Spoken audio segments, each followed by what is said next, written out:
वो क्या कुत्ते। तो देखो भाई, बात ऐसी है कि लवयापा थिएटर्स में रिलीज हो चुकी है। खुशी कपूर और जुनैद खान इसमें हैं। और सबसे बड़ी बात भाई, पिछले 1-1.5 महीने से इन दोनों ने लवयापा यापा यापा करके ना इंस्टाग्राम की फीड की ऐसी की तैसी कर रखी थी यार। जुनैद खान से तो मेरी एक्सपेक्टेशंस ही नहीं थी कि ये मूवी में कुछ कर लेंगे, पर क्या सच में ऐसा है? क्या मैं सही निकली या फिर कुछ अलग एक्साइटमेंट या फिर सरप्राइजिंग मोमेंट मेरे लिए निकला? और सबसे बड़ी बात कि भाई इस मूवी के प्रमोशन पे आमिर खान ने इतना पैसा बहाया कि क्या ही बताऊं भैया। मतलब जब इसका प्रीमियम लॉन्च था उस टाइम पर पूरे बॉलीवुड को वहां पर इकट्ठा कर लिया। जितनी हाइप इस मूवी की बनाई गई, क्या सच में इतनी हाइप के लायक ये मूवी थी? और क्या इस मूवी पर तुम्हें अपने पैसे खर्च करने चाहिए? और पैसे से ज्यादा भाई टाइम खर्च करना चाहिए कि नहीं करना चाहिए? आज के इस वीडियो में तुम्हें डिटेल में सारी बात बताऊंगी। और हाँ, एक सरप्राइज जरूर मिला मुझे इस मूवी में, वो भी आपको बताऊंगी। लेकिन सबसे पहले आप वीडियो को लाइक और शेयर कीजिए, चैनल को सब्सक्राइब कीजिए और बेल आइकन दबाना बिल्कुल मत भूल जाना। समझ गए ना? तो देखो भाई, सबसे पहले मैं तुम्हें बता देती हूँ कि ये कोई फ्रेश कहानी नहीं है, एक साउथ की मूवी का रीमेक है।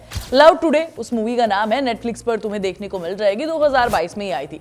और सच बताऊं, मैंने ये मूवी नहीं देखी है, तो मैंने जब इस मूवी को देखना शुरू किया तो मेरे लिए एक फ्रेश कहानी के तरीके के जैसे था। और सबसे सरप्राइजिंग पार्ट भी मूवी का यही रहा। भाई लवयापा की कहानी में दम तो है, इस बात को मैं बिल्कुल इग्नोर नहीं कर सकती। ये मुझसे रिलेट भी कर रही है, आज की जेनजी ऑडियंस से भी रिलेट कर रही है। और आज इस मूवी में जिस मुद्दे को उठाया गया वो सच में आजकल की जनरेशन के लिए जानना, इनफैक्ट समझना बहुत जरूरी है। हर सिचुएशन में तुम सोचोगे कि हाँ यार, अगर मैं इसकी जगह होता शायद मेरे साथ भी ऐसा ही हो रहा था। तो बेसिकली कहानी कुछ ऐसी है कि जुनैद और खुशी एक दूसरे से प्यार करते हैं, मिलते हैं, शादी करना चाहते हैं आपस में। लेकिन हमारे खुशी के पापा, जिनका कैरेक्टर आशुतोष राणा प्ले कर रहे हैं, वो कहते हैं कि ठीक है, मैं तुम्हारी शादी के लिए मान जाऊंगा, लेकिन शादी से पहले तुम्हें एक दिन के लिए 24 घंटे के लिए आपस में अपने फोन एक्सचेंज करने पड़ेंगे। मतलब ऐसा नहीं है कि सिर्फ लेके दे देना, पासवर्ड वगैरह सब बताना। अब भाई कोई मुझे मेरा फोन 2 मिनट के लिए मांग ले तो मेरी सांसें ऊपर नीचे हो जाती हैं। एक दिन के लिए मांग लेगा तो भाई मेरी तो जान ही चली जाएगी फोन देने से पहले ही, क्योंकि फोन में हमारे बहुत सीक्रेट्स होते हैं यार। और यहीं से एक दूसरे के सीक्रेट जब वो जानने लगते हैं तो गड़बड़ी होनी शुरू हो जाती है। छोटी छोटी चीजें, अंदर की जो एक कुछ चीजें होती है ना जो हम किसी के साथ शेयर नहीं करते हैं, वो सारी बातें आपस में एक दूसरे को पता चलनी शुरू हो जाती है और यहीं से कन्फ्लिक्ट शुरू होता है। अब शादी होती है नहीं होती है, ये तो मूवी देखने के बाद ही तुम्हें पता चलेगा। और सबसे सरप्राइजिंग मोमेंट भी मेरे लिए यही था कि भाई आजकल की जेनजी ऑडियंस से ये सब रिलेट कर पाना, एक ऐसे टॉपिक को उठाना बहुत बड़ी चीज है। मजा आएगा तुम्हें इस मूवी को देखकर। हल्की फुल्की लाइट हार्टेड कॉमेडी भी तुम्हें देखने को मिलेगी। स्टोरी सबसे ज्यादा कन्विंसिंग है अगर तुमने साउथ वाली मूवी का पार्ट नहीं देखा है तो। और उससे भी ज्यादा इंप्रेस किया है, मूवी की कहानी से भी ज्यादा इंप्रेस करते हैं हमारे जुनैद। लवयापा के प्रमोशन में नो डाउट वो स्टेज पे अपने स्टेप्स भूल गए थे, लेकिन कहानी में एक्टिंग करना वो बिल्कुल नहीं भूले। जब वो स्क्रीन पर आते हैं एकदम रिलेटेबल लगते हैं। ऐसा लगता है कि भाई ऐसा लड़का तो मेरे घर के बगल में ही रहता है। रिलेटेबल लगते हैं। ऐसा लगता है कि भाई जब तुम उन्हें स्क्रीन पर जैसे ही कहोगे ना कैमरा ऑन, तो वो अपनी एक्टिंग करना शुरू कर देते हैं। उनकी सादगी, उनकी मासूमियत आपका दिल छू लेगी। जुनैद की एक्टिंग में वो जादू साफ साफ दिखता है भाई। जब वो कैमरा के सामने आते हैं तो कैरेक्टर को जिंदा कर देते हैं और यही उनकी सबसे बड़ी खासियत है। महाराजा में हम सब ने उन्हें देखा था कि लगा था कि भाई एक स्टार किड है, नेपो किड है, लेकिन उसमें पोटेंशियल नजर आया था। और यहाँ पर भी उस पोटेंशियल को उन्होंने प्रूव करके दिखा दिया है कि लोग मेरे बारे में कुछ भी कहें, बट उसके बावजूद भी मेरे अंदर वो एक्टिंग का जो एक कीड़ा होता है ना, वो जरूर है। और टाइम आने के साथ साथ वो जिन चीजों में इस बार चूक गए हैं शायद वो काम कर ले। कुछ कुछ मोमेंट्स ऐसे थे जहां पे उन्हें ओवर एक्साइटेड होना था, बट वो उन सीन में परफेक्ट फिट बैठते हुए नहीं दिखे। बट मैं उन सारी चीजों को इग्नोर कर सकती हूँ क्योंकि मुझे उनका एक परफॉर्मेंस देखने को मिला है बाकी स्टार किड के कंपैरिजन में। जुनैद ने काफी बढ़िया काम करके दिखाया। दूसरी तरफ खुशी कपूर, उन्हें देखकर तो मुझे लगता है कि भाई खुशी कपूर ना दुखी कपूर बन चुकी हैं।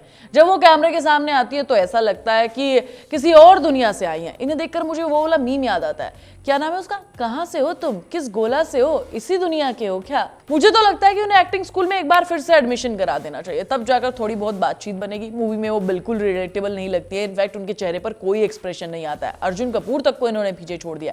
और जिस टाइप का वो कैरेक्टर प्ले कर रही हैं, जिसमें उन्हें थोड़े पंजाबी स्लैंग्स यूज करने हैं, वो बोलने की कोशिश करते हैं, वो बहुत फेक लगता है। इससे ज्यादा मुझे ऐसा लगा उन्हें देखकर कि भाई ये साउथ दिल्ली वाला जो फील है ना आजकल के जितने भी नेपो किड्स हैं, Ananya Pandey, oh my god, ये वाली सारी चीजें मुझे उनके कैरेक्टर में नजर आई। और एक्टिंग के मामले में तो भाई वो सच में दुखी कपूर है। मैं चाहती हूँ कि भाई इन्हें थोड़ा एडमिशन दिलाया जाए, थोड़ी एक्टिंग सिखाई जाए, उसके बाद इनका बॉलीवुड में कमबैक कराया जाए। देखो यार, मैं तो ये भी मान रही हूँ कि आलिया भट्ट जिस शुरू में अपने बॉलीवुड उन्होंने डेब्यू किया था, उस टाइम पर उन्हें भी बहुत ट्रोलिंग झेलनी पड़ी थी। नो डाउट उस फेज में जब आप शुरू शुरू में बॉलीवुड इंडस्ट्री में आते हैं तो आपके ऊपर प्रेशर बहुत होता है। जब आप नेपो किड हो तो अलग से ज्यादा प्रेशर होता है, लेकिन अपनी सेकंड थर्ड मूवी में उनका परफॉर्मेंस दमदार होता चला गया। लेकिन ये चीज खुशी के साथ नजर नहीं आ रही है। आर्चीज में उनकी एक्टिंग ठीक ठाक थी और यहाँ पर मुझे लगता है कि और ज्यादा बेकार हो गई है, उनमें मुझे पोटेंशियल नजर नहीं आता है। इसलिए आज की डेट में अगर स्टार किड की मैं बात करूं, जहां पर लोग स्टार किड को ट्रोल करते हैं, तो अप्रिशिएट भी किया जाता है अगर आप एक्टिंग अच्छी करते हो तो, लाइक आलिया भट्ट।